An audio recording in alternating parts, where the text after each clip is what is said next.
AI, artificial intelligence. AI. Kalian harus pelajarin AI dari sekarang. Pernah nggak sih kalian dengar berita atau mungkin lihat langsung ada pelajar atau mahasiswa yang tugasnya ternyata buatan AI loh? Atau ada juga siswa yang nilai ujiannya tinggi tapi semua jawabannya hasil copy paste dari ChatGPT. Kira-kira kalau misalkan fenomena ini dibiarkan, apa yang akan terjadi di dalam dunia pendidikan kita? Nah, menariknya, Al-Quran sejak dulu sudah mengaitkan kita tentang pentingnya meneliti kebenaran sebuah informasi sebelum mempercayainya. Dan salah satunya ada di dalam Quran Surah Al-Hujurat ayat 6. Next, kita akan bahas dalam tampilan slide PowerPoint ya. Assalamualaikum warahmatullahi wabarakatuh. Baik, sebelum masuk ke pembahasan, izinkan saya di sini untuk memperkenalkan diri. Kenalkan, nama saya Lia Amelia, mahasiswa program studi ilmu Al-Quran dan Tafsir kelas 5A.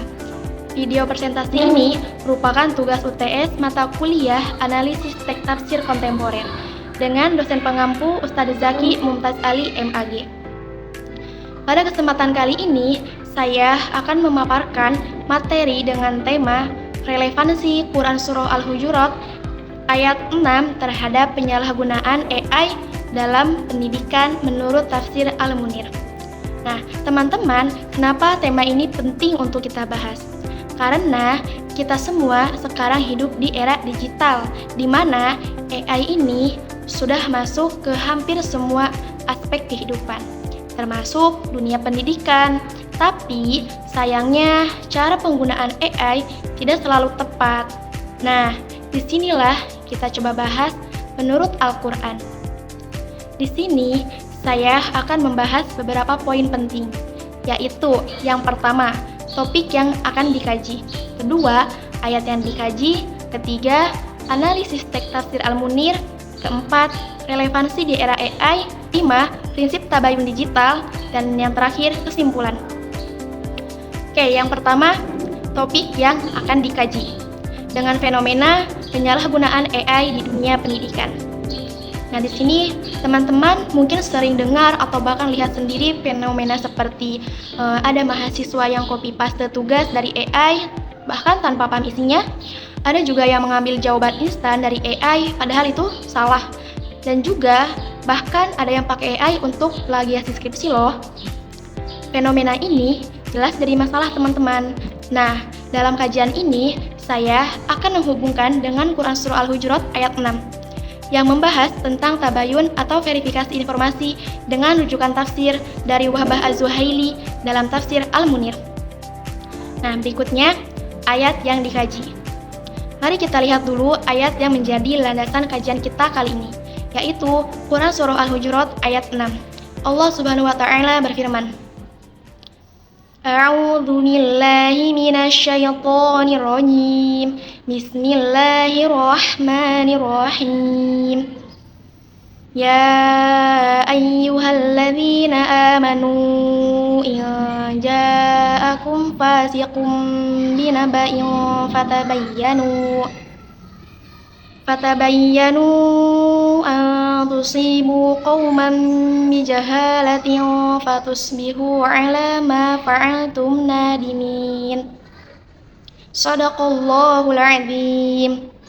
Yang artinya, wahai orang-orang yang beriman, jika seseorang yang fasik datang membawa suatu berita, maka telitilah kebenarannya, agar kamu tidak mencelakakan suatu kaum karena kebodohan atau kecerobohan, yang akhirnya kamu menyesali perbuatanmu itu. Ayat ini jadi kunci penting untuk kita, terutama saat menghadapi informasi instan di era AI.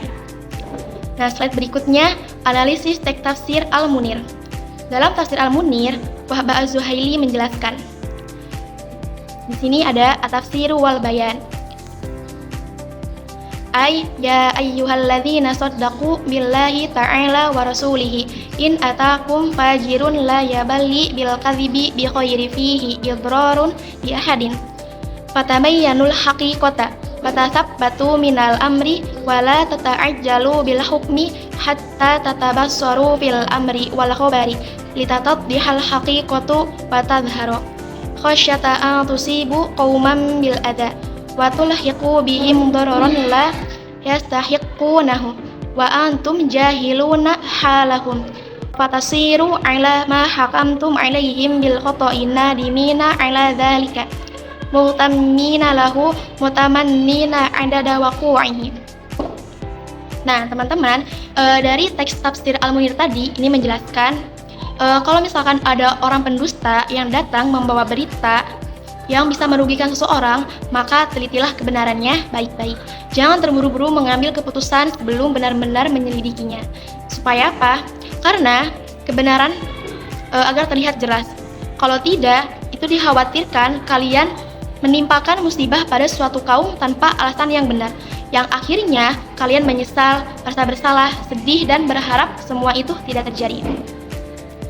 Next, berikutnya di paragraf kedua menjelaskan wa fi tankiri fasiqin wa naba'in dalalatun 'alal umumi fil fusaqi wal anba'i fa annahu qala ayyu fasiqin ja'akum bi ayyi naba'in fatawaqqafu wa tatlubu bayanal amri wa kishafal haqiqati wa la ta'tamidu qawlal fasiqi li anna man la yatahama jinsal fusuqi la yatahamal kadhibal ladhi huwa naw'un minhu wal ayatu dallatun ala anna khabaral wahidil adli hujjatun wa syahadatal fasiqi la tuqbalu. Nah, dari teks tafsir paragraf 2 ini terjemahnya menjelaskan kata fasiqun dan binabain di sini disebutkan dalam bentuk nakiroh. Hal ini menunjukkan pengertian umum yang mencakup semua orang fasik dan semua bentuk berita. Seakan-akan di sini dikatakan, jika ada orang fasik siapapun yang datang kepada kalian dengan membawa berita, teliti dan selidikilah terlebih dahulu kebenarannya secara saksama. Jangan kalian percayai begitu saja perkataan orang yang fasik. Sebab orang yang tidak memelihara dirinya dari kefasikan, ia juga tidak memelihara dirinya dari kebohongan yang masih satu bentuk dari kefasikan. Nah, ayat ini menunjukkan bahwa berita yang dibawa satu orang yang adil atau memiliki integritas keagamaan dan moral adalah hujah, dan kesaksian orang kafir atau fasik itu tidak akan diterima. Berikutnya, relevansi di era AI. Nah, bagaimana kalau kita tarik ke zaman sekarang? AI itu memang pintar, bisa bikin rangkuman, jawab soal, bahkan buat makalah. Tapi, hasil AI tidak selalu benar. Kalau misalkan kita langsung percaya tanpa tabayun digital, akibatnya itu bisa fatal. Seperti contohnya, data yang salah kita jadikan acuan, plagiasi yang mahasiswa jadi malas berpikir, kritis, dan lain-lain. Nah, sama seperti pesan ayat tadi teman-teman, AI itu bisa jadi sumber berita fasik. Bukan berarti AI itu yang fasik, tapi maksudnya hasil AI belum tentu valid. Maka wajib kita cek ulang. Nah, berikutnya prinsip tabayun digital. Nah, teman-teman, lalu muncul pertanyaan, bagaimana cara menerapkan tabayun di era digital ini? Ada beberapa cara. Yang pertama yaitu selalu cek ulang hasil AI dengan literatur akademik. Yang kedua, jadikan AI sebagai alat bantu, bukan pengganti usaha untuk belajar. Yang ketiga, tetap mempertanggungjawabkan atas tugas yang kita kumpulkan. Nah, insya Allah dengan prinsip ini, kita bisa memanfaatkan teknologi dengan cerdas tanpa kehilangan integritas akademik. Nah, yang terakhir itu kesimpulan. Teman-teman, Quran Surah Al-Hujurat ayat 6 ini memberi etika penting tentang tabayun atau verifikasi informasi. Tafsir Al-Munir menekankan agar kita tidak mudah percaya sebelum kebenaran itu jelas. Relevansinya di dunia pendidikan, AI itu memang bermanfaat, tapi harus digunakan dengan sikap kritis dan penuh tanggung jawab. Jadi, mari kita gunakan AI dengan nilai Qur'ani, supaya bermanfaat bukan hanya untuk nilai kuliah, tapi juga untuk masa depan. Oke, sekian dari saya. Semoga bisa mengambil manfaatnya dan juga bisa kita terapkan dan menambah wawasan. Kurang lebihnya mohon maaf. Wassalamualaikum warahmatullahi wabarakatuh.